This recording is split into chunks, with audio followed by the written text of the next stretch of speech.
forecast for the week of July 22nd, 2024. At the end of this forecast, because I know you want to get right to this coming week, at the end of this forecast, I'll do a little recap of last week and last week's forecast, because I told you all during the forecast for the week of July 15th, and actually the previous forecast said it was tense astrological weather, but don't worry about it. Well, little worry turned out to be appropriate. We'll talk about that in a bit. Let's talk about this week. As we begin this week, the sun leaves the sign of Cancer, makes a trine to Neptune. Right? Neptune is at the very end of Pisces. The sun gets to the very end of Cancer. It's a full moon. That is a full moon on Sunday, the 21st. It is the sun at the very last degree of the somewhat clan-oriented tribal sign of Cancer, and the moon at the very last degree of Capricorn. It's the second full moon in the month, second full moon in Capricorn that we're having this year. Ain't we lucky? We couldn't get 2 Leo full moons or 2 Aquarius full moons. We got 2 Capricorn full moons. It's not a cut on Capricorns or anything like that, but this full moon on the 21st will shine a light, among other things, on Pluto's stay in Capricorn from 2008 until later this year, till the end of 2024. He's in Aquarius now, going back and forth, but this full moon shines a light on what have we learned, or what have we experienced in the last 14, 16 years, something like that. 16 years. What did we learn? What was the experience there? And in a sense, what's the, not just what did we learn, like it's an intellectual exercise, like what's the payoff? Just as the last full moon at the very beginning of Capricorn gave us a little resonance with Pluto going into the sign in 2008, now we're getting kind of like that, and now it's time to leave. Pluto's going to go over this degree in the fall, and so it's a little bit of a and went over the degree in the past. So this is a little bit of it's a resonance, it's a foreshadowing of Pluto's end of Capricorn experience. So a lot to do with the sun is in Cancer, a lot to do with tribalism, a lot to do with the clan, however you want to describe that. And then what about the institutions that we have developed and how they have fared and what's going on with it? So the big full moon. The sun is trine to Neptune. That means that the moon is sextile to Neptune. It kind of suggests putting a bit of a soft focus on things, or at least the attempt to either idealize the possibilities, or to somehow soft focus them so they don't seem quite so strong, or something like that. But it's a full moon at the last degree of Capricorn, and I think that you can exaggerate. Neptune can help us to exaggerate the issues, see things through the fisheye mirror of Pisces. That's a real possibility. So we'll have to see how that shakes out on Sunday the 21st, coming into Monday the 22nd. But what happens on Monday the 22nd? The sun leaves Cancer, as I was saying, and goes into his home sign of Leo. So joins his house guests Venus and Mercury in his home sign, and this is a pretty good placement for the sun over the course of the next month. It's going to be connecting nicely with the planets Jupiter and Mars that are in Gemini. So the sun will be out ahead of things beforehand, but no, they connect. And so we get this kind of nice potential there. The sun is obviously very happy in his home sign of Leo, and it's the midst of summer here in the northern hemisphere. It's this kind of openness, this sort of play. It's playful. And what's the first thing that happens? If you've been watching, you know the answer. The first thing that happens is that the sun opposes Pluto in Aquarius, right? The opposition of the sun to Pluto at 0 degrees of the two signs, 29 degrees is powerful, so is 0 degrees of the two signs. And here's the king, as it were, the sun in Leo, and there's Pluto in Aquarius. Now, Pluto, back when he was in Capricorn, kind of represented bankers and all the power brokers that hold the purse strings. You want to put a new wing on the castle, you got to go talk to somebody. Here with Pluto in Aquarius, it's the masses. And Pluto in Aquarius is the collective.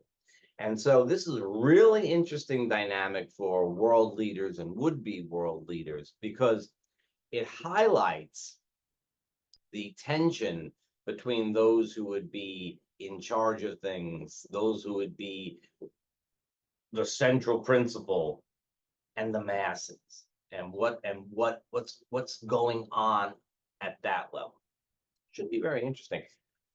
Hopefully it will not, set too much of a tone for the sun's time in Leo. I really hope that that's not the case, although I know to a certain extent this Pluto in Aquarius for the next bazillion years, 20 years, is going to affect the sun's time in Leo, because it will be opposite to Pluto at some point in time. But hopefully it'll be okay. Look at me worried that we're going to have a good time. That's about it. All right.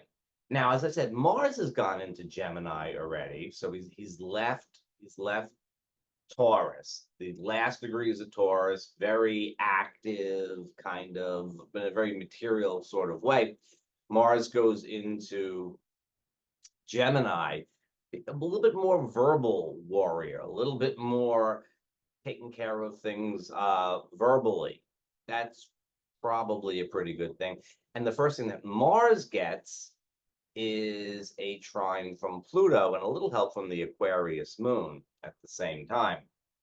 So we've got a real dynamic beginning to this week over here. I have to see, there's that tension between the sun and Pluto. Who's in charge? Who's in charge? And then we've got Mars trine Pluto, right? The messages can get out there and they can be really sharp and direct.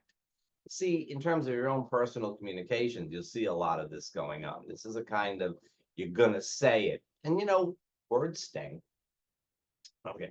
Meanwhile, Jupiter is sextile to Venus. Jupiter is in Gemini, and Venus is in Leo. So that's a very nice connection, and it should help things quite a bit as we begin the week. It kind of puts a, again, it's this kind of, we can work it out sort of thing for socializing, for, the world may be crazy, but, we can have a good time.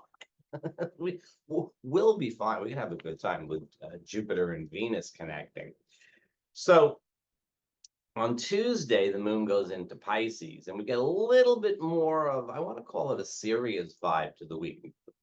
Pisces, really a waning moon in Pisces doesn't sound like it ought to be all that much of a challenge. The thing is that it has to confront Saturn. And it will be squaring Mars, and it'll be squaring Jupiter. And then eventually it's going to meet up with Neptune. My feel for this, my feel for the moon in Pisces period, which is Wednesday through Tuesday and Wednesday through part of Thursday, is that we feel we got to get some stuff done, but there's maybe too many choices. Maybe there's too many things to do. There's just too many items on the plate, too many demands upon us, too many possibilities, maybe even too many good projects to decide. It's that kind of indecision thing. You remember when Saturn stationed and Neptune stationed at the beginning of the month? It's that kind of dynamic, right? How are we going to decide what needs to be done? But we sort of feel that something needs to be done. So just keep that in mind for Tuesday, Wednesday, Thursday. Say, well, let's make a choice. Make a choice. If you could clean up the kitchen, or you could finally tackle the garage situation, or you could sit down and write that thing. Pick one. Pick one. Pisces moon is pretty good for socializing, even when it passes by Saturn and so on. And just as there are too many possibilities for work, there may be too many possibilities for play, too many possibilities for having good times. Thursday, the moon goes into Aries and we'll make a nice connection to the sun, a nice, easy connection to the sun. Now we got some fire going on over here. Moon in Aries, we got the sun in Leo, we've got Venus in Leo, we still have Mercury in Leo, but the moon is not going to get to see that. But we have more fiery energy, more inspired, kind of like, let's go do it type of thing. If you had a hard time deciding what to do Tuesday, Wednesday, later on Thursday, Friday, you probably have a really easy time deciding what to do, and then you go do it, which is always an important part of the whole part of the equation that you got to pay attention to. You got to actually do something. But the Aries moon is going to help us with that. Now, on Thursday, also, Mercury leaves Leo and goes into Virgo.